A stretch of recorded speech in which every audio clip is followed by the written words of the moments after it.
আসসালামু আলাইকুম প্রিয় ইউটিউব বন্ধুরা, তোমরা সকলে কেমন আছো? আশা করি ভালো আছো। তো বন্ধুরা, অসময়ে লাউ শাক রান্না করে কে কে খেয়েছো? তো আজকে আমি লাউ শাক রান্না করছি শুটকি চিংড়ি দিয়ে। তো লাউ শাক রান্না করার জন্য লাউ শাক কাটতে হবে। তো এই যে দেখো বন্ধুরা, আমাদের বাড়ির উপর একটা কাঁঠাল গাছ আছে, মাশাআল্লাহ অনেক কাঁঠাল ধরেছে। আর এই যে দেখো আমার লাউয়ের জাংলা। তো এই গাছ থেকে আমি কিন্তু একটা লাউ পাইনি, তবে লাউ শাকে লাউয়ের ডগা দেখে কিন্তু অনেক ভালো লাগতেছে, কারণ অনেক সুন্দর সুন্দর তাজা তাজা লাউয়ের ডগা। তো এটা দেখে আর লোভ সামলাতে না পেরে চলে আসলাম লাউ শাক কাটতে। তো দেখো বেছে বেছে আমি সুন্দর সুন্দর লাউয়ের ডগাগুলো নেব, কারণ এই সময় লাউ শাক খেতে খুব বেশি একটা ভালো লাগে না, আর এর ডাঁটাটা অনেক শক্ত হয়ে যায়। আমি একটু বড় করে কাটবো, কিন্তু আমি পুরোটা নিব না। তো দেখো লাউয়ের ডগাগুলো দেখে খাইতে মন যাচ্ছে। এটা যদি সময়ে হতো তাহলে আরও বেশি স্বাদ হতো। তো কি আর করা, সময়ে খেতে পারলাম না, অসময়ে খাই। অসময়ে রান্না করব, কেমন লাগবে জানি না, তো আশা করি ভালো লাগবে। আর এই যে দেখো, এটা আমার কমলা লেবু গাছ, মাশাআল্লাহ অনেক সুন্দর কমলা লেবু গাছটা হয়েছে। আর এই যে দেখো, হঠাৎ করে দেখি আমার কমলা লেবু গাছে কমলা লেবু ধরেছে অনেকগুলো, 6-7টার মতো কমলা লেবু, জানি না থাকবে কি না।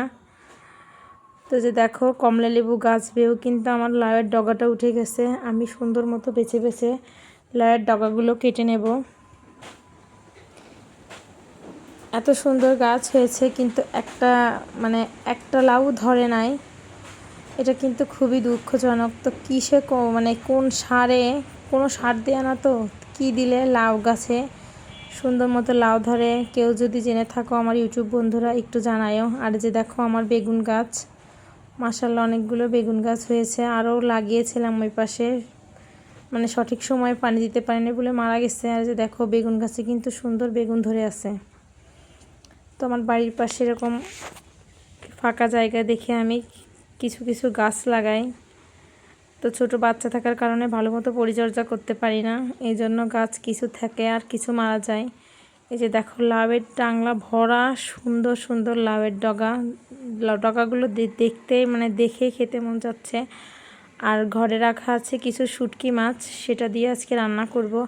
আর এই যে দেখো আমি চাল কুমড়ো গাছ লাগিয়েছি, এটা কেটে দিয়ে ওই গাছটাই টালে তুলে দেব। তো দেখো আমি কয়টা একদম কচি কচি দেখে কিছু লাউয়ের ডগা তুলে নিয়েছি, এইগুলো বেছে পরিষ্কার করে নেব। তো বন্ধুরা চলো দেখা যাক রান্নাটা কেমন হয়।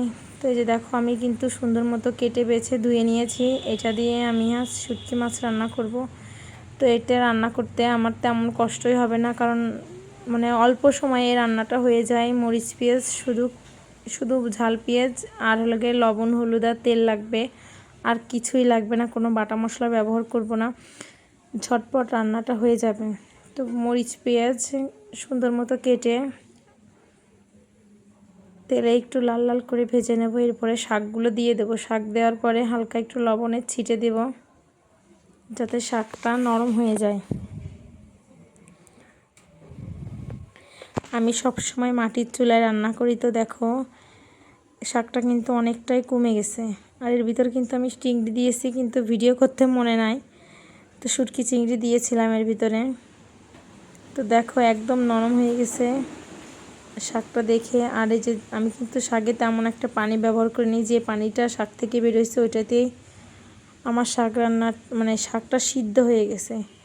তো বন্ধুরা, এরকম কে অসময়ে লাউ শাক রান্না করে খেতে পছন্দ করো একটু অবশ্যই কমেন্টে জানাও। আর যারা আমার চ্যানেলে এখনও নতুন, চ্যানেলটা সাবস্ক্রাইব করোনি, অবশ্যই চ্যানেলটা সাবস্ক্রাইব করে আমার পাশে থেকো। তো বন্ধুরা দেখো আমার লাউ শাক রান্না কিন্তু অলমোস্ট শেষ। লাউ শাকটা কিন্তু দেখতে কিন্তু অনেক লোভনীয় হয়েছে। আর যে দেখো রান্নাটা শেষ হয়ে গেছে, আমি নামাই নিয়ে আসছি চুলা থেকে। তো খুব সুন্দর দেখাচ্ছে। তো বন্ধুরা আজকের মতো ভিডিও এই পর্যন্ত। আল্লাহ হাফেজ।